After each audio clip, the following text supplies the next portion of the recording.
2024 সালের আগস্টে সারা রাজ্য দেশ বিশ্বকে কাঁপিয়ে দিয়েছিল আরজিকর হাসপাতালের চিকিৎসক পড়ুয়া ধর্ষণ ও খুনের ঘটনা।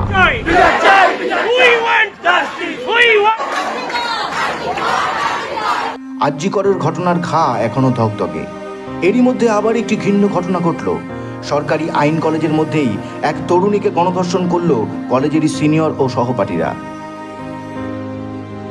ঘটনা ঘিরে এখন তোলপাড় রাজ্য।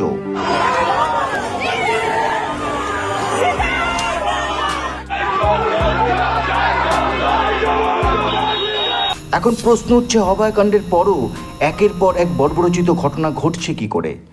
তাহলে কি রাজ্যের নারী নিরাপত্তা সত্যি প্রশ্নের মুখে? মেয়েরা, সাধারণ বাড়ির বউরা রাত জেগেছি, রাস্তায় নেমেছি, দিনের পর দিন আন্দোলন করেছি, তারপরেও সেই যে অপরাধ মানুষের সামনে আসেনি, যারা আসল দোষী তারা ধরা পড়েনি, কোনো রকম শাস্তি পায়নি, দৃষ্টান্তমূলক শাস্তি হয়নি।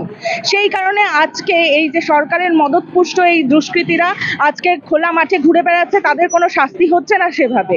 আজকে সারা ভারতে তো সেই রকম কোনো নিরাপত্তাই নেই, এবং পশ্চিমবঙ্গেও যেখানে মুখ্যমন্ত্রী একজন মহিলা, সেখানে দাঁড়িয়ে থেকেও আমরা নিরাপত্তাহীনতায় ভুগছি মেয়েরা। মা হিসাবে আমার মেয়ের জন্য আমি নিরাপত্তা বোধ করছি না। 10টা বাজলে আমার মফস্বলে 10টা বাজলে 10:30 বাজলে আমি একা যেতে পারবো না। সেখানে মেট্রোপলিটন সিটির মতো জায়গায়, কলকাতার বুকে যদি এরকম একটা নারকীয় ঘটনা ঘটে, তাহলে মফস্বলের মেয়েরা কোথায় সুরক্ষিত? আমরা অভ্যস্ত হয়ে গেছি যে দুদিন পর পর মেয়েরা একটা খেলার পুতুল, তাদের উপর যত খুশি অত্যাচার করা যায়, তাদের উপর যত খুশি চিনিমিনি খাওয়া যায়, তাদের সম্মান শরীর নিয়ে সেটাই চলছে। যতদিন না প্রকৃতভাবে প্রত্যেকটা দোষীকে কঠোর থেকে কঠোর শাস্তি দেওয়া হবে, ততদিন এই চলবে। স্বাভাবিকভাবেই বিরোধী রাজনৈতিক দলগুলো পথে নেমে আন্দোলন করছে, কিন্তু প্রশ্ন একটাই, এই সমাজ আদৌ কি শুধরাবে, নাকি মেয়েরা চিরকাল লালসার শিকার হয়ে থাকবে এই মুখোশধারী সমাজের কাছে?